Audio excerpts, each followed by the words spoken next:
Rich dad poor dad Robert Kiyosaki का एक व्यक्तिगत वित्त क्लासिक है जो अपने दो प्रभावशाली पिता के आंकड़ों से सीखे गए वित्तीय ज्ञान को साझा करता है। उनके जैविक पिता पुअर डैड और उनके सबसे अच्छे दोस्त के पिता रिच डैड पुस्तक वित्तीय साक्षरता, मानसिकता और निष्क्रिय आय उत्पन्न करने वाली संपत्तियों में निवेश के महत्व पर जोर देती है।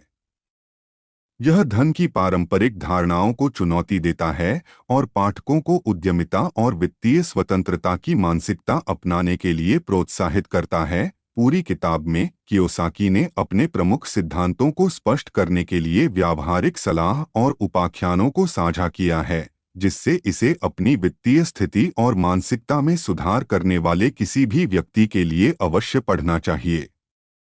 एक रिच डैड पुअर डैड का परिचय। कियोसाकी ने अपने दो प्रभावशाली पिता व्यक्तित्वों का परिचय दिया, उनके जैविक पिता पुअर डैड और उनके सबसे अच्छे दोस्त के पिता रिच डैड। उन्होंने उन विभिन्न वित्तीय दर्शनों पर प्रकाश डाला जो उन्होंने उन्हें सिखाए थे। दो अमीर लोग पैसे के लिए काम नहीं करते।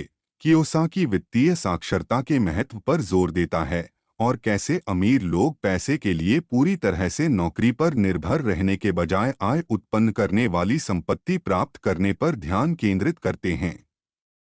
3. वित्तीय साक्षरता क्यों सिखाएं। कियोसाकी पारंपरिक शिक्षा प्रणालियों की खामियों पर चर्चा करता है, जो अक्सर बजट बनाने, निवेश करने और करों को समझने जैसे महत्वपूर्ण वित्तीय कौशल सिखाने की उपेक्षा करती हैं। 4. अपने काम से काम रखें। वह पाठकों को अपनी मानसिकता को कर्मचारी से बदलकर उद्यमी या निवेशक बनने और अपनी वित्तीय नीति को नियंत्रित करने के लिए प्रोत्साहित करते हैं। 5. करों का इतिहास और निगमों की शक्ति। कियोसाकी करों के इतिहास पर प्रकाश डालता है और बताता है कि कर कानूनों को समझना धन संचय के लिए कैसे फायदेमंद हो सकता है। वह निगमों के माध्यम से संपत्ति के मालिक होने के फायदों पर भी जोर देते हैं। 6. अमीरों ने पैसे का आविष्कार किया। यह अध्याय वित्तीय बुद्धिमत्ता की अवधारणा की पड़ताल करता है और कैसे यह व्यक्तियों को पैसा बनाने के अवसर खोजने में सक्षम बनाता है, जहां अन्य लोग उन्हें नहीं देख सकते हैं। 7. सीखने के लिए काम करें, पैसे के लिए काम न करें। कियोसाकी केवल औपचारिक शिक्षा पर निर्भर रहने के बजाय वास्तविक जीवन की स्थितियों के माध्यम से व्यावहारिक अनुभव और कौशल प्राप्त करने के महत्व पर चर्चा करता है। 8. बाधाओं पर काबू पाना। वह सामान्य बाधाओं और भय को संबोधित करता है जो व्यक्तियों को वित्तीय स्वतंत्रता प्राप्त करने से रोक सकता है, जैसे विफलता का डर और पैसे खोने का डर। 9.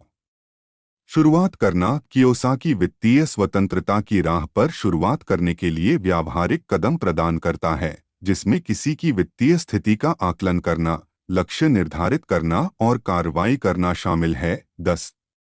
अभी भी और चाहिए। यहाँ कुछ करने योग्य कार्य दिए गए हैं। उन्होंने पाठकों को अपनी वित्तीय शिक्षा और वित्तीय स्वतंत्रता की दिशा में यात्रा जारी रखने के लिए उठाए जाने वाले अतिरिक्त कदमों के साथ अपनी बात समाप्त की। और अब हम इस पुस्तक के अंत में आ गए हैं। वीडियो को अंत तक देखने के लिए धन्यवाद। लाइक, कमेंट और सब्सक्राइब करें।